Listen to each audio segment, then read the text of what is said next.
Bismillahirrahmanirrahim. Alhamdulillahirabbil alamin. Asyhadu an la ilaha illallah wa asyhadu anna Muhammadar Rasulullah. Allahumma salli ala sayyidina Muhammad wa ala ali sayyidina Muhammad. Astaghfirullahalazim wa atubu ilaih. Seorang gelandangan. Andara, kalau nyuci tuh yang bersih. Lihat nih, masih banyak tanahnya. Gimana sih kerjaan gini gampangnya aja nggak becus? Gerutu Wati sambil melempar baju yang baru Dara jemur ke wajah Dara. Dara hanya bisa bersabar. Ia kemudian mengambil baju tadi dan mengerutkan keningnya. Terlalu banyak lumpur yang menempel, seolah seorang dengan sengaja menumpahkannya ke sana. Apa lihat-lihat, kamu mau nuduh aku yang lempar baju itu ke sawah? Iya, tanya Wati sewot. Saat Dara melirik ke arahnya dengan tatapan curiga. Meladeni Wati, yang selalu mengajaknya berkelahi hanya membuang waktu. Jika ia hanya memberi Wati tatapan tajam dan mencibir, kemudian berbalik kembali menuju ke sungai dan membilas baju yang tadi dipenuhi lumpur. Kepalanya tiba-tiba didorong dari belakang, membuatnya terhuyung ke depan dan hampir jatuh, menghantam batu. Songong banget sih kamu jadi orang. Dara membuang nafas, kemudian berbalik dan menyingsingkan lengan bajunya sampai ke siku. Sekali lagi saja Wati membuatnya kesal, maka ia akan membuat perhitungan. Dukun beranak, sungut Dara dengan kesal. Ia sangat menahan diri untuk tidak mencakar wajah jelek di depannya ini. Sekali lagi kamu bikin aku kesal, aku bakalan bikin perhitungan sama kamu. Wati memutar bola mata. Cewek miskin kayak kamu, emang mau bikin perhitungan kayak gimana? Sadar diri dong, kamu tuh gak bisa apa-apa. Aku miskin karena keluarga kamu ngambil semua harta kekayaan orang tuaku. Jangan sombong. Kamu kaya karena mencuri hak orang lain. Mata Wati melebar. Miskin ya miskin. Ngapain kamu nuduh orang tuaku nyuri hak kamu? Dara menepis tangan Wati kasar. Kemudian matapnya dengan kesal. Semua warga di kampung ini juga tahu apa yang orang tua kamu lakukan padaku. Wati ingin menampar wajah Dara, tapi suara seseorang dari arah belakang memanggilnya. Membuatnya menahan diri, ia menoleh dan mendapati Alif. Seorang pemuda, anak dari juragan sawah di kampung ini, berhenti dengan motor ninjanya yang berwarna merah. Setelan dan gaya berpakaiannya berbeda jauh dengan laki-laki di kampung ini. Alif terlihat jauh lebih modis dalam berpakaian dan seleranya cukup bagus dibanding dengan pemuda-pemuda kampung di sini, yang kebanyakan sangat cuek dengan penampilan. Jangankan menjaga penampilan, mandi satu hari sekali saja sudah syukur. Alif seorang lulusan sarjana yang baru pulang dari kota. Ia menempuh pendidikan di tempat yang cukup jauh dari sini. Wati menyukainya karena selain tampan, Alif juga merupakan anak dari keluarga terkaya. Jika Wati menikah dengan Alif, maka Wati bisa dengan leluasa menunjukkan kalau dirinya jauh lebih baik dari Andara. Dara melirik ke arah Wati sekilas, kemudian menggelengkan kepala. Dar, nanti sore aku jemput ya? Tanya Alif. Dara mendongak dan menatap Alif. Mau kemana? Makan bakso gimana? Laki-laki itu terlihat berharap. Ia tahu dari rumor yang beredar kalau Dara jarang mengiyakan ajakan laki-laki untuk berkencan. Ia bahkan menolak beberapa laki-laki yang dijodohkan oleh bibi-bibi dan paman-pamannya. Alif merasa ada kesempatan untuknya untuk mendapatkan Dara. Wati menatap Dara dengan penuh kebencian. Melihat reaksi Wati yang seperti itu, Dara pun mengulas senyum lebar. Sebuah rahasia umum kalau Wati memang suka pada Alif. Boleh, mau jam berapa? Tanya Dara. Gimana kalau jam 5? Dara mengangguk. Boleh. Alif terlihat senang. Kalau gitu nanti aku jemput jam segitu ya. Dara mengiyakan sambil mengulas senyum kecil. Alif terlihat terpesona pada senyuman kecil Dara. Kamu gak mau ngajak aku juga? Tanya Wati. Maaf ya Wat, tapi kali ini aku mau pergi berdua aja sama Dara. Jawaban Alif tentu saja membuat Wati kecewa. Gak usah belagu, nanti juga Alif sadar kalau kamu itu gak setara sama dia. Sungut Wati. Dara tidak menggubris, buah kenari dalamnya hampos. Iri bilang bos, ejek Dara, membuat Wati mengepalkan tangan. Matanya mengekori Dara yang menjauh dari tempatnya berdiri. Andara Putri Kurniawan adalah seorang gadis yang dikaruniai paras yang amat cantik. Kulitnya putih dan tidak pernah berubah jadi gosong meski ia berada di bawah guyuran sinar matahari seharian. Pipinya tirus dengan rona merah muda alami. Hidungnya bangir, bibirnya yang ranum berwarna persik, serta matanya berwarna coklat jernih, sangat jernih hingga beberapa orang pernah mengira ia memakai lensa kontak. Alisnya terukir dengan sempurna dan sedikit lebih tebal. Bulu matanya begitu lentik dan tebal dengan alami. Rambutnya berwarna coklat bergelombang, sangat sehat dan cemerlang meski ia tidak pernah pergi ke salon. Ia seperti penjelmaan seorang dewi. Orang tuanya sudah meninggal saat ia berusia 17 tahun karena terjangkit COVID-19 yang kala itu menyerang desa. Rumah yang awalnya ditempati oleh dirinya dan keluarganya pun diambil oleh bibinya. Ibunya Wati dengan alasan kalau orang tuanya memiliki hutang dengan jumlah yang sangat besar. Alhasil Dara pun terpaksa untuk pindah ke sebuah gubuk di sebuah kebun berukuran 400 meter persegi peninggalan mendiang ibunya. Kini usianya sudah 20 tahun. Meskipun ia sering dikatai dan dihina sebagai perempuan miskin, tapi ia tidak lemah. Ia juga cukup pintar meski hanya lulusan SMA. Ia juga sempat belajar silat dan taekwondo.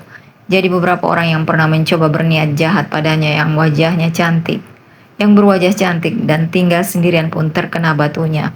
Mereka kapok dengan sendirinya yang akhirnya menyerah. Meski tubuhnya hanya setinggi 155, dengan berat badan 48, ia cukup kuat untuk membuat tulang rusuk seorang pria bodoh patah. Namun semua itu menjadi pesona tersendiri untuk Andara.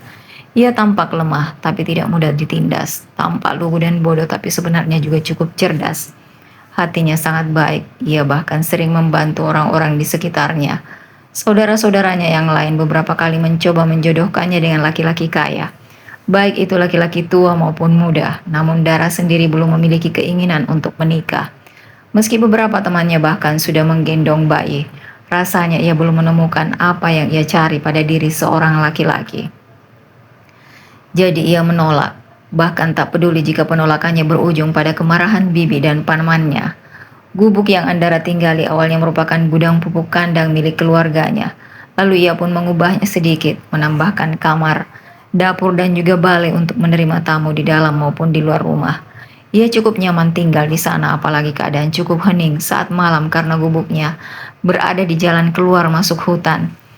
Dara menyimpan ember dan baju yang sudah ia cuci tadi lagi, kemudian kembali menjemurnya di halaman samping gubuk. Ia mendengus dan menggerutu. Benar saja si Wati itu yang melempar baju yang sudah dicucinya ke lumpur. Padahal ia ingin mengembalikan baju ini pada pemiliknya setelah kering besok siang. Jadi ia bisa mendapat bayaran jauh lebih cepat dari biasanya. Dasar setiap hari ada saja yang dilakukan gadis itu untuk membuatnya kesal. Giliran dibalas nangis, dasar bodoh. Dara menjemur pakaian terakhirnya lalu mendongak. Langit terlihat gelap.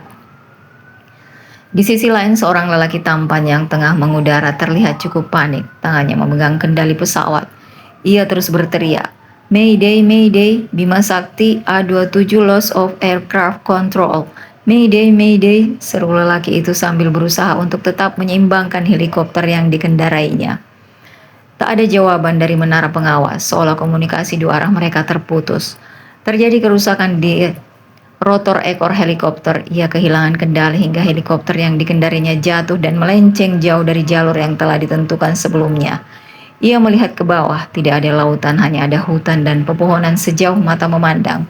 Tubuhnya terlihat cukup tegang, ekspresi wajahnya cukup tenang, namun kerusakan rotor membuat kecepatan helikopter atau RPM semakin tinggi. Helikopter yang ia tumpangi meluncur dengan kecepatan tinggi. Ia pun mengarahkan helikopter pada pepohonan yang cukup tinggi. Ia menghentakkan kakinya agar punggungnya tidak cedera parah. Laki-laki tadi menegang saat kepala helikopter menghantam pepohonan. Baling-balingnya pun terlihat patah dan akhirnya menghantam tanah dan bebatuan di bawahnya. Sekitar 2 menit kemudian sebuah ledakan terdengar. Api berkobar dalam sekejap dan hujan lebat pun turun, seolah kedatangannya memang diperuntukkan untuk memadamkan api yang akan membakar seluruh hutan. Dara menopang dagu sambil menatap keluar. Hujan sudah turun sejak pukul 4 sore. Ia juga terpaksa membatalkan rencananya dengan Alif yang hendak pergi memakan bakso. Ia tidak keberatan, lagi pula ia memang tidak terlalu ingin. Alif, laki-laki yang baik. Tapi Andara tidak merasakan debar-debar aneh di dadanya. Alif hanya sebatas teman. Di sisi lain sebuah rumah cukup ramai meski hujan mengguyur. Salah satu rumah besar megah dan kokoh itu dulunya merupakan tempat tinggal Andara. Bu Irma, ibunya Alif, sedang mengadakan arisan di sana bersama dengan teman-teman satu kampung yang sama hedonnya.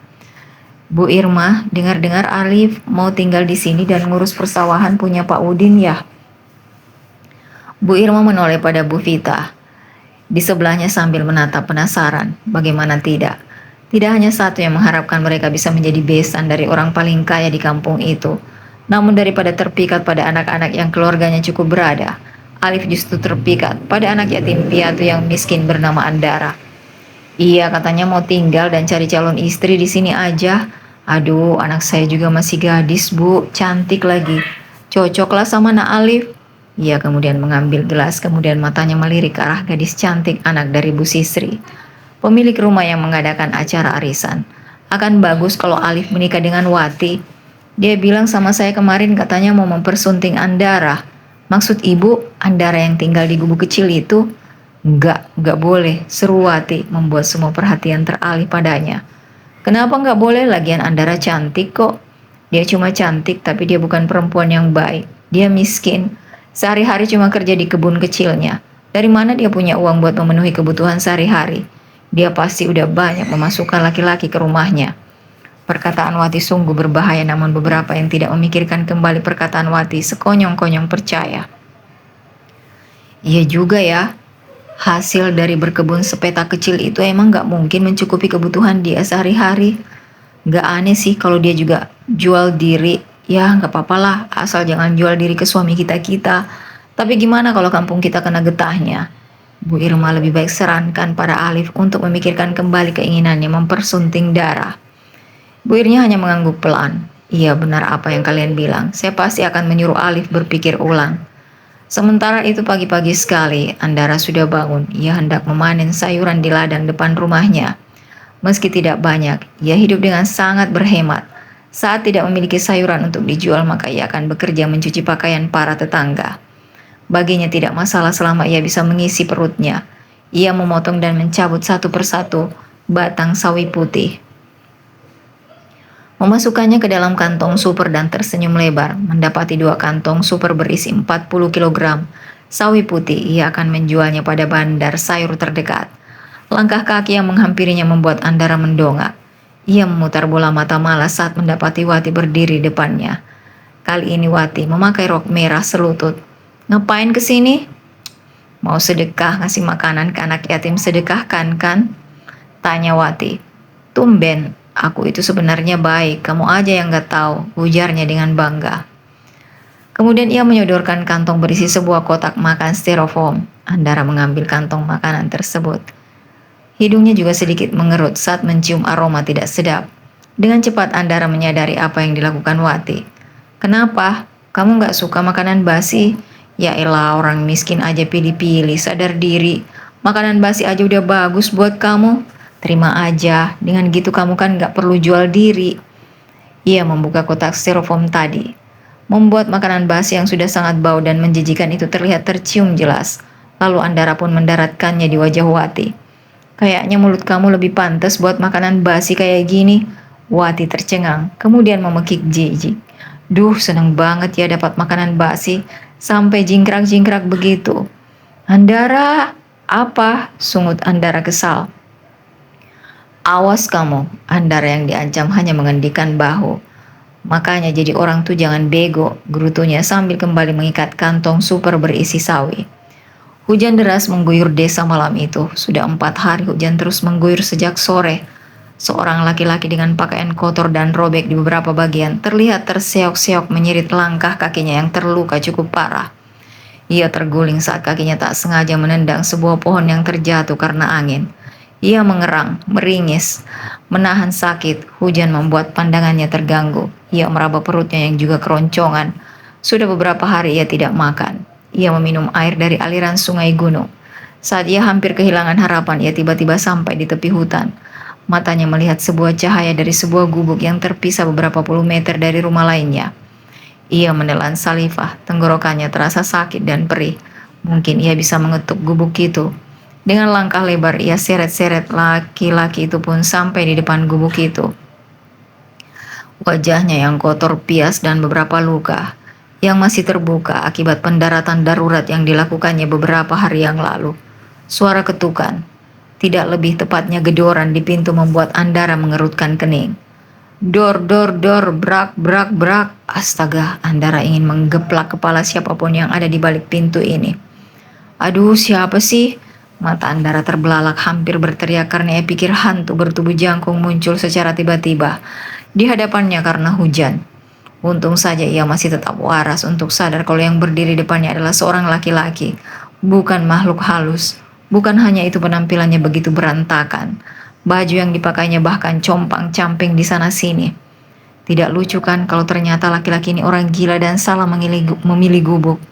Laki-laki itu terlihat mengerikan dengan mata cekung seperti kurang tidur. Lalu Andara dibuat keheranan saat suara laki-laki itu terdengar sangat bosi dan angkuh. Aku lapar, beri aku makanan. Jujur saja, Andara tertegun lama. Tadinya ia pikir yang berdiri di depannya adalah sosok gendruwo. Bukan hanya kaget karena melihat laki-laki dengan perawakan tinggi besar di hadapannya, tapi juga kaget karena suara laki-laki itu terdengar seperti bos yang menyuruh bawahannya. Bukannya kalau meminta seharusnya ia meminta dengan lirih.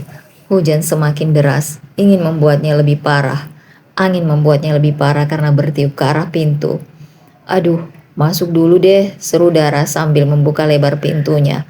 Laki-laki gelandangan itu pun melangkahkan kaki sambil meringis sesekali.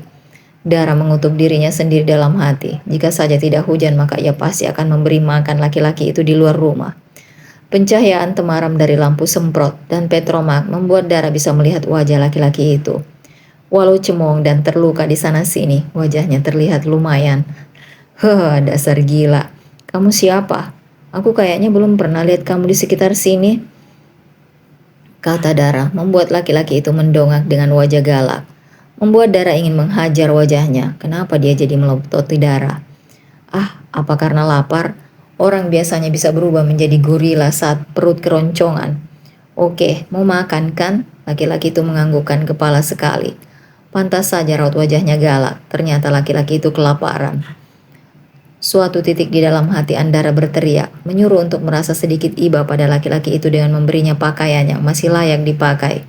Seingat Dara ia masih menyimpan beberapa pakaian mendiang ayahnya. Dengan pelan Andara pun menyajikan satu bakul nasi, 2 potong ayam goreng dan sambal kencur. Ia juga menyajikan lalapan sawi putih yang ia rebus sebelumnya. Melihat makanan itu membuat liur laki-laki itu memenuhi mulut. Bahkan perutnya semakin keroncongan. Andara mengangkat satu alis. Tunggu apa lagi? Bukannya kamu mau makan? Tanya Andara. Kemudian ia menatap tangannya yang terlihat kotor. Sana, cuci tangan kamu di talang air hujan. Laki-laki itu pun berdiri dan berjalan ke sana. Ia mengulurkan tangannya dan mencuci tangannya dengan air hujan. Rahang Andara hampir jatuh ke lantai saat melihat laki-laki itu menyendokkan hampir setengah isi bakul ke dalam piring. Ia makan dengan lahap seolah tidak makan selama 10 tahun. Beberapa kali bahkan terbatuk. Andara mengerutkan keningnya. Pelan-pelan aja makannya. Laki-laki itu mengangkat tatapan sekilas lalu kembali makan. Andara mengambil duduk di seberang. Ia memperhatikan laki-laki itu. Banyak luka di tubuhnya, bahkan bagian baju yang robek juga terlihat seperti sayatan. Mungkinkah gelandangan ini disiksa oleh para berandalan? Namun Andara tidak yakin ada berandalan yang cukup kuat untuk memukulinya. Omong-omong, kenapa badan kamu luka-luka? Namun bukannya menjawab, laki-laki itu tadi justru memelotitinya dan kembali makan. Dasar, kalau saja di luar tidak hujan, Andara pasti sudah menendangnya keluar. Ayolah, ia menggerutu dalam hati saat hujan bukannya malah reda, malah semakin deras. Ia masih makan dengan lahap. Nasi yang seharusnya bisa Dara makan untuk 2 hari kini ludes tidak tersisa. Ia meringis saat tak sengaja melihat luka memanjang di tangan laki-laki itu. Kemeja yang sudah compang-camping, kotor dan basah. Sungguh seksi, membuat Dara menelan ludah. Dara mendengus geli pada dirinya sendiri. Ia kemudian menghela napas dalam, mengenyahkan pikiran aneh yang melintas di kepala. Astaga, ia kembali mengingat otot tangan gelandangan itu. Dasar gila, Andara memilih beranjak. Ia kemudian masuk ke dalam kamar sambil membawa lampu sempor. Ia mencari baju-baju sang ayah. Hei gorila, panggil Dara membuat laki-laki itu mengerutkan kening. Gorila? Hah? Badan kamu kayaknya luka-luka. Mending kamu mandi biar lukanya diobatin sekalian. seru Andara. Kemudian tatapan laki-laki itu jatuh pada tangan Dara yang menyodorkan satu pasang baju. Kamar mandinya di sana. Di luar dugaan, laki-laki itu mengambil baju yang disodorkan. Ia kemudian berjalan menuju ke tempat yang ditunjuk oleh Andara. Rasanya menyenangkan juga bisa berganti pakaian. Andara melihat ke atas meja dan menarik napas dalam. Semuanya habis, ya mau bagaimana lagi. Laki-laki bertubuh tinggi besar sepertinya pasti makan dengan banyak dan lahap. Ia kemudian menyimpan semua piring kotor tadi ke dalam baskom untuk ia cuci besok pagi. Kemudian ia mengintip keluar, mengambil sebuah senter kecil dari atas lemari usang. Tangannya menyambar handuk kemudian ia membuka pintu belakang. Hujan disertai angin membuatnya menarik napas dalam. Satu tangannya terangkat memegangi handuk, lalu satu tangan lagi memegang senter. Sendal jepit yang dipakainya menginjak tanah yang basah. Ia berjalan dengan perlahan. Ia berhenti di depan tanaman daun binahong. Daun ini memiliki khasiat untuk menyembuhkan luka. Ia sengaja menanam berbagai macam obat-obatan herbal di halaman rumah karena pergi ke kota untuk membelinya terlalu jauh dan merepotkan. Apalagi tidak ada angkutan umum yang bisa membawanya ke sana, kecuali sepeda usang yang sudah berkarat. Ia mengambil beberapa daun dari sana, kemudian menganggukkan kepala. Ya, sepertinya segini cukup. Ia mengambil lebih banyak untuk berjaga-jaga, kalau luka laki-laki itu begitu banyak. Kemudian ia berdiri berbalik ke arah pintu gubuk yang terbuka. Menunduk, punggungnya terasa basah. Hal yang sudah pasti karena ia kehujanan. Ia sampai heran pada dirinya sendiri kenapa ia mau-maunya kehujanan seperti ini demi gelandangan asi yang bahkan menghabiskan satu bakul nasinya. Andara sampai di pintu dan mengibaskan air hujan. Pintu kamar mandi terbuka. Andara mendongak, tubuhnya membeku dengan tatapan mata melebar. Syok, laki-laki itu berdiri dengan celana selutut yang dipakainya. Baju yang tadi Andara berikan menggantung dengan santai dan manja di bahunya yang kokoh. Tangan laki-laki itu menggerakkan handuk di atas rambutnya, namun bukan itu yang membuat Dara tercengang. Laki-laki itu bukan gelandangan biasa, melainkan gelandangan luar biasa. Ketampanannya bisa menembus galaksi Bima Sakti. Astaga. Juga lihat betapa bersih, kokoh, dan tegapnya dada itu. Bukankah akan menyenangkan kalau Andara bisa bermanja-manja di sana? Kenapa nggak pakai baju? Laki-laki itu menoleh ke arah Dara, seolah baru sadar kalau Dara memperhatikannya. Ia membuang tatapan kemudian melirik Dara. Bertanya-tanya apa yang perempuan itu lakukan, hingga pakaiannya basah kuyup. Tatapannya jatuh pada tangan yang memegang puluhan lembar daun. Kecil. Benar juga, ya pakaian ayahnya cenderung kecil. Tidak ada yang cukup besar. Dara berdehem, ia menggelengkan kepalanya. Kenapa aku jadi bego begini sih? Gerutunya dalam hati. Matanya melirik kembali laki-laki itu. Selain kokoh dan tegap, Andara kini terlihat fokus pada luka-luka laki-laki itu. Bukankah itu terasa perih? Ia kemudian berjalan ke depan, namun air hujan yang masuk lewat pintu saat ia sedang tercengang membuat sendal jepitnya licin. Ia jatuh terjelembab ke depan, namun kulit hangat dan keras yang ia sentuh di telapak tangannya membuatnya mendongak. Pupil matanya melebar. Tepat di bawahnya Andara bisa dengan jelas merasakan roti sobek yang sejak tadi hanya ia pandangi. Apa tubuhku begitu menggoda sampai kamu terus memandanginya? Pertanyaan itu membuat Dara terkesiap. Ia menelan ludah, tak tahu kenapa tubuhnya justru tidak ingin beranjak dari sana. Astaga, terbuktikan apa yang aku bilang. Andara sedang melakukan persinohan dengan seseorang. Seruan itu membuat Andara mendongak dan menoleh ke arah pintu. Beberapa warga terlihat berkerumun. Wati menyeringai dan mengangkat alisnya. Kena kamu, Dara. Andara sontak berdiri, ia menelan ludah. Enggak, semua ini enggak benar. Aku cuma berniat membantunya, seru Andara. Astagfirullah, nak Dara, kamu benar-benar menodai marwah kamu sebagai perempuan. Apa kamu enggak kepikir bagaimana dengan perasaan orang tua kamu kalau melihat kamu seperti ini? Tanya Pak RT. Saya dan laki-laki ini enggak melakukan apa-apa, Pak RT. Saya hanya membantu dia. Alah, udah enggak usah ngeles lagi deh, ujar Wati. Kamu itu udah ketangkap basah lagi. Jaga mulut kamu ya Wati. Wati memutar bola matanya. Jangan dibiarin Pak RT. Kita nggak mau kampung kita kena siolnya gara-gara dia. Seru seseorang ibu-ibu. Andara kelimpungan dengan cecaran yang tertuju padanya. Laki-laki itu menarik nafas dalam. Saya dan perempuan ini tidak melakukan apa-apa. Nggak usah bohong, kalau ada maling ngaku penjara udah penuh. Seru bisi Sri, ibunya Wati. Udah Pak RT, kita seret aja ke rumah Pak RT terus nikahin mereka berdua. Bener Pak RT, setuju, jangan sampai desa kita tercoreng gara-gara hal ini. Didesak sedemikian rupa membuat Andara tidak bisa membela diri lagi. Tangannya ditarik kuat untuk keluar. Ia diseret seperti pezino yang tidak tahu malu menuju ke rumah Pak RT. Andara menunduk. Ia menghela napas. Ia berusaha meluruskan kesalahpahaman. Bagaimanapun, ini bukanlah pernikahan yang Andara inginkan dan impikan. Kamu mau maharnya berapa? Tanya Pak RT. Andara mendongak. Apa yang ia harapkan? Lagi pula mana mungkin gelandangan ini punya uang untuk memberinya mahar yang ia minta. Berapa saja yang dia punya Pak RT, jawab Andara. Ia bahkan tidak ingin mendengar perkataan apapun. Berapa uang yang kamu punya untuk memberi mahar pada Andara? Tanya Pak RT. Mata tajamnya terlihat melirik sekilas pada Andara. Lalu ia pun mengambil sesuatu dari dalam saku celananya. Ia sempat mengambilnya dari saku celana compang-campingnya. Saya hanya punya ini. Semua orang melihat ke arah jam tangan berwarna silver. Sebuah jam tangan yang terlihat mewah di mata orang yang tahu. Di mata orang biasa jam tangan itu seperti jam tangan biasa pada umumnya. Wati tertawa mengejek. Pak RT menunjukkannya pada Andara dan menatapnya. Kamu keberatan dengan mahar jam tangan ini, Andara? Andara menggelengkan kepala pelan. Baik kalau gitu, ayo kita mulai pernikahannya, Pak Ustadz. Ucap Pak RT. Keduanya pun duduk berhadapan. Saya nikahkan kamu Erik Alfred Harrison dengan Andara Putri Kurniawan dengan mahar 1 jam tangan dibayar tunai. Saya terima nikah dan kawinnya Andara Putri Kurniawan dengan 1 jam tangan. Jagerly Culture Hybris Mekanika Grande Sonier dibayar tunai, kata laki-laki itu dengan satu tarikan nafas. Beberapa orang terlihat saling menatap, kebingungan saat laki-laki itu mengatakan nama jam tangan tersebut. Lidah mereka berbelit dan terkeseleo saat mencoba mengulangnya. Bagaimana para saksi? Sah? Dengan begini, kami menyatakan kalian sah sebagai pasangan suami istri. Andara dan laki-laki yang namanya entah siapa itu pulang ke rumah. Tidak ada yang berbicara, seolah mendukung. Hujan pun reda. Ini gila, bisa-bisanya aku setuju menikah dengan laki-laki yang gak kukenal sama sekali. Lalu sekarang bagaimana? Apakah mereka harus tidur di satu kamar? Andara menekan mata dan mengusap wajahnya gusar. Tampak sangat terganggu. Tangan Andara menggenggam jam tangan yang berukuran cukup besar itu di tangannya. Kemudian menyimpannya ke dalam kardus berisi pakaiannya.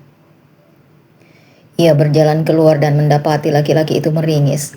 Luka di tubuhnya kembali berdarah. Melihat itu, Andara memilih untuk memikirkan tentang masalah ini nanti dan mengobati laki-laki itu. Bukankah masalahnya akan bertambah kalau tiba-tiba ia mati? Bisa-bisa julukan untuk dirinya bertambah. Dari pesona menjadi pembunuh. Andara mengambil daun pinahong tadi. Ia juga mengambil bahan dari baju tipis yang sudah lama tidak ia pakai. Kemudian Andara berbalik. Coba buka baju kamu. Aku beritahu, pernikahan ini bukan salahku. Andara memutar bola matanya dan duduk. Tangannya membanting penumbuk ke arah meja, membuat laki-laki bertubuh tinggi itu tersentak kaget. Kenapa perempuan semungil ini punya kekuatan yang begitu besar? Untuk informasi aja, aku gak berniat sama kamu. Jadi buang pikiran kotor kamu itu dan buka baju kamu sebelum luka-luka kamu makin parah. Gerutu Andara marah. Hanya melihat dari cara Petromax saja, cahaya Petromax saja, wajah marah Andara menakutkan. Dasar kecil-kecil cabai rawit, galak sekali. Dara mengeringis pelan, melihat luka melintang yang terlihat cukup dalam. Kamu mau ngapain? Tanya laki-laki itu dengan alis terangkat. Andara memberikan kain yang ia gulung-gulung. Nih, gigit. Hah? Au! Teriak laki-laki itu saat Andara menempelkan daun yang ia tumbuk tadi. Aku bisa tuli kalau kamu teriak kayak kambing yang lagi diperawanin, gerutu Andara. Kurang ajar, masa ia disamakan dengan kambing? Sakit, makanya aku suruh kamu gigit kainnya. Jakun laki-laki itu bergerak naik dan turun. Kemudian Andara kembali mengambil tumbukan daun binahong dan menaruhnya di atas luka laki-laki itu. Kali ini dia tidak menjerit, hanya meringis tertahan. Setelah selesai mengobati luka, Andara menyuruhnya berbalik. Punggungnya sangat tegap dan lebar, membuat Andara ingin bersandar di sana. Pasti nyaman. Ia ingin bertanya tapi mulutnya masih merengut kesal karena statusnya tiba-tiba berubah menjadi seorang istri hari ini. Entah ia harus putus asa atau bagaimana, ia bahkan nyaris tertawa saat ini. Hidupnya seperti komedi putar. Andara mengambil kasa dan juga kain tipis bekas dress yang dulu sangat disukainya. Dress itu ia sobek karena tersangkut ranting pohon saat ia sedang berjalan menuju suatu tempat. Andara melilitkan kain kasa tadi ke seluruh tubuh laki-laki itu. Setelah itu Andara beralih pada luka memanjang di lengannya, seperti luka dari benda tajam.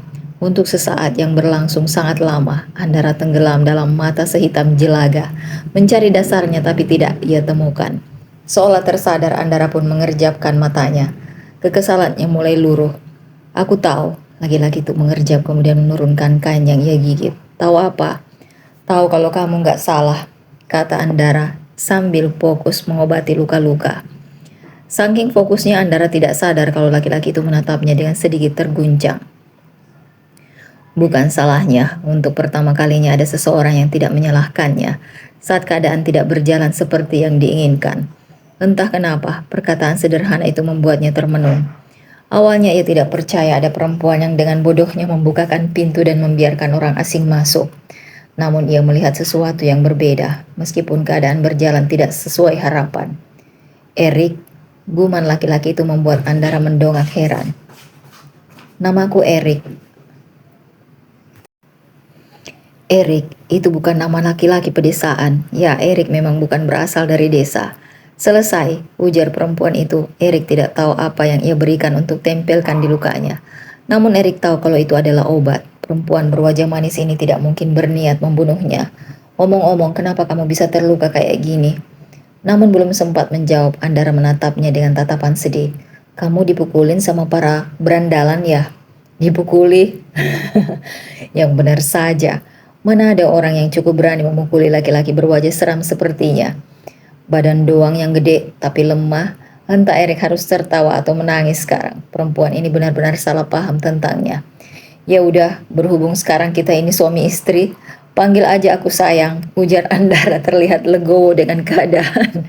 Itu cukup menakjubkan. Biasanya seorang perempuan tidak mudah berdamai dengan keadaan. Namun Andara perempuan di hadapannya ini sungguh berbeda. Kamu menerima keadaan secepat ini. Apa yang akan berubah kalau aku terpuruk terlalu lama? Lagi pula, kamu juga nggak punya tujuan kan? Ya udah, anggap aja kamu beruntung. Erik semakin dibuat terkesima. Ia harus menganggap dirinya beruntung diselamatkan, menikah dan tinggal di gubuk reot yang hampir rubuh ini. Ya, coba ambil sisi positifnya saja. Setidaknya ia tidak mati kelaparan. Andara membawa petromagnya ke dalam kamar, yang langsung diikuti oleh Erik dengan sedikit kikuk. Jangan macam-macam ya, aku tahu kamu suamiku, tapi aku belum siap. Erik ingin mendengus, siapa juga yang mau macam-macam? Ia memutar matanya kemudian berjalan ke sisi lain. Kasur yang ada di dalam kamar Andara adalah kasur kapuk, bantalnya juga keras. Erik terdiam sejenak. Ya, lebih baik daripada tidur di tanah. Andara menurunkan satu kasur lagi, meletakkannya di sebelah kasur yang sudah ada. Ia juga mengambil sebuah selimut tipis dari dalam kardus. Sungguh Erik belum pernah melihat ada manusia semiskin ini. Hidup Andara amat susah, ia jadi sedih. Tidurlah, Andara tidur membelakangi Erik. Ia terlihat lelap dengan cepat, sementara Erik harus menyesuaikan diri dengan keadaan. Luka-lukanya terasa sedikit perih, tapi tidak seperti tadi. Ia kemudian memejamkan mata, berguling ke kanan dan kiri, lalu tepat saat ia hendak tertidur, pelukan dari samping membuat matanya terbuka. Matanya bergulir ke kiri sedangkan kepalanya tetap menghadap ke atas. Nafas gadis itu menerpa kulit pipinya. Erik menelan saliva kemudian menurunkan tangan perempuan itu darinya. Kenapa kebiasaan tidurnya sejelek ini?